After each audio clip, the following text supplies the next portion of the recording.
नमस्कार साथियों, मेरा नाम नीरज कुमार केवट है। मैं छत्तीसगढ़ का निवासी हूँ और एक विद्यार्थी हूँ। आप लोगों से अपना विचार व्यक्त करना चाहता हूँ। मैंने एक मूवी देखी थी।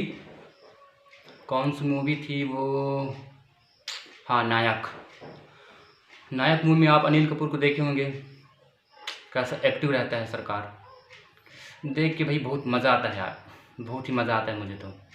और दूसरी मूवी रहती है, कौन सी है मूवी दूसरी? Dressing CM Bharat, south Indian है, आप लोग देखे ही होंगे, है ना। सरकार का काम करने का अंदाज़ा भाई बहुत मज़ा आता है मुझे। और इन सबको छोड़ते हैं भाई, चलो फिल्मी बात है, लेकिन फिर भी आप तो सरकार हैं, आप कुछ भी कार्य कर सकते हैं। अब हमारे विधायक को देख लीजिए, कोई एक्टिव नहीं है, न गांव में आते हैं न जाते हैं, न कुछ भी। गांव में क्या समस्या है किसी को कुछ पता ही नहीं है। सरपंच सचिव लोग काम कर रहे हैं नहीं कर रहे हैं, किसी को कुछ पता ही नहीं है। कुछ भी वर्क नहीं हो रहा भाई। राशन कार्ड, पेंशन, गांव में हज़ारों समस्याएं हैं। अगर सरकार अच्छा कार्य करती, सबकी अपना अपना अच्छे से कार्य किए होते, तो आज हमारा देश कहाँ से कहाँ होता। और सबसे पहली बात तो लोकल एरिया से विकास होगा, गांव का विकास होगा, तब जाके देश का विकास होगा ना। जब गांव ही आगे नहीं बढ़ेगा तो देश कहाँ से आगे बढ़ेगा। तो सबसे पहली बात यह है, प्राथमिकता ये देनी चाहिए कि गांव आगे बढ़े। गांव को आगे बढ़ाने नहीं चाहते, पूरा भ्रष्टाचार बढ़ा हुआ है, गांव की समस्या दूर नहीं होती। हर गरीब इंसान डिप्रेशन में रहता है, चिंता में रहता है, उसको कुछ कार्य नहीं हो पा रहा, कुछ भी नहीं हो रहा, कोई कुछ कर ही नहीं रहा, तो कहाँ से कुछ होगा। इसलिए अब हम सभी निवक साथी जितने भी कॉलेज के विद्यार्थी हैं, सबको एकजुट होकर आगे बढ़ना है। और जितने भी ये भ्रष्ट लोग हैं उनको उखाड़ फेंकेंगे। जब ये लोग अपना खुद काम नहीं कर रहे हैं तो अब हम लोग को सामने तो आना ही पड़ेगा ना। बिना सामने आए तो कुछ होने वाला नहीं है।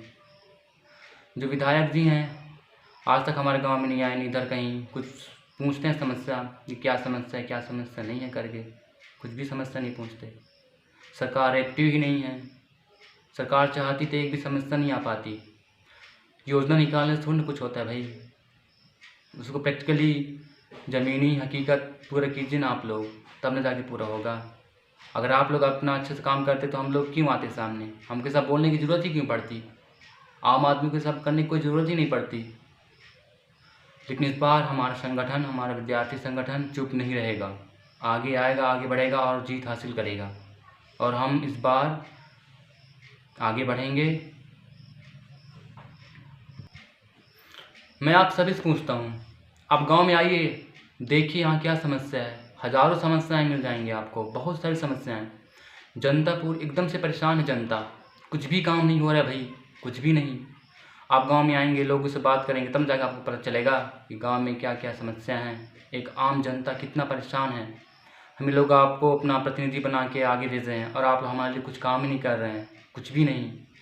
तो क्या मतलब है ऐसे सरकार का, जो अपनी जनता के लिए कुछ काम नहीं कर सकती, उनका विकास नहीं कर सकता, उनके दुखों को दूर नहीं कर सकता, तो ऐसी सरकार का क्या मतलब। आप चाहे मुझे जेल में बंद कर दो, कोई फ़र्क नहीं पड़ता, लेकिन आवाज़ तो हम उठाएंगे ही, क्योंकि हमारा विकास नहीं हो रहा है, गांव का विकास नहीं हो रहा है, कोई आगे नहीं बढ़ पा रहा है, गरीब और गरीब होते जा रहे हैं। कोई अच्छा सा नियम लागू कीजिए, अच्छा काम कीजिए। मैं छत्तीसगढ़ की सभी भाइयों एवं बहनों, दोस्तों से विनम्र प्रार्थना करता हूं कि 2023 नज़दीक है, आने वाला है, चुनाव आने वाला है, तो इस बार सोच समझ कर ही सरकार बनाएं, जो हमारे लिए काम करे, जो हमारे हित में काम करे। और जो हमारे कॉलेज के छात्र विद्यार्थी हैं, आप सब भी हमारा सहयोग कीजिए। अब एक होकर आगे बढ़ना है, तब जाके हमारा विकास होगा। चुप रहेंगे तो विकास बिल्कुल नहीं होने वाला है, हम लोग नीचे रह जाएंगे और हमारा विकास बिल्कुल नहीं हो पाएगा। अत्याचार होते रहेगा, भ्रष्टाचार बढ़ता जाएगा। धन्यवाद।